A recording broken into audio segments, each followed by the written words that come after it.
जिंदा दिलाने लाहौर ਲਈ ਵੱਡੀ ਖਬਰ। हुकूमत पंजाब ने मार्च के महीने में बसंत मनाने की बाकायदा इजाजत का ਵੱਡਾ ऐलान कर दिता है। लंबे अरसे बाद लाहौर का आसमान एक बार फिर रंग बिरंगिया पतंगा नाल सजन लई तैयार है। और तफसीलात जानते हैं इकरा लियाकत की इस report.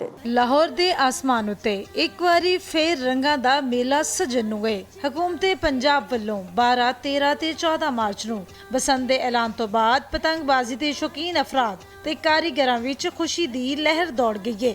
District kite flying association के सदर शेख मोहम्मद सलीम ने हुकूमती इकदाम नूं सराहंदे होया आख्या कि 6 महीनों का वक्त मिलन नाल गुड्डी गुड्डा ते महफूज सूती डोर दी मियारी तैयारी मुमकिन हो सकेगी। शॉर्ट टाइम की वजह से नाल डोर गुड्डी तैयार नहीं हो सकी और लोगों को नहीं मिल सकी क्योंकि करोड़ों लोगों ने सैलीब्रेट करना सी वैस्ट बसंत फैसटीवल में।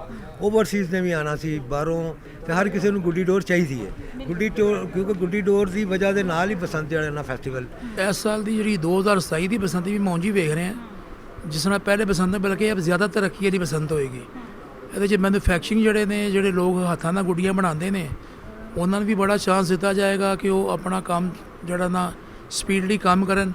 मेकर इन्ना फ्री हैंड होना चाहिए कि तुसी अगर 100 गुड्डा बनवाना बसंत वास्ते तुसी उन्हें हायर करो फोन करो मेरे घर आके बनाओ। गुड्डी महंगी नहीं हो सकती। डोर बनाने वास्ते गुड्डी वास्ते अगर टाइम दिता जाएगा तो यह कंट्रोल्ड है।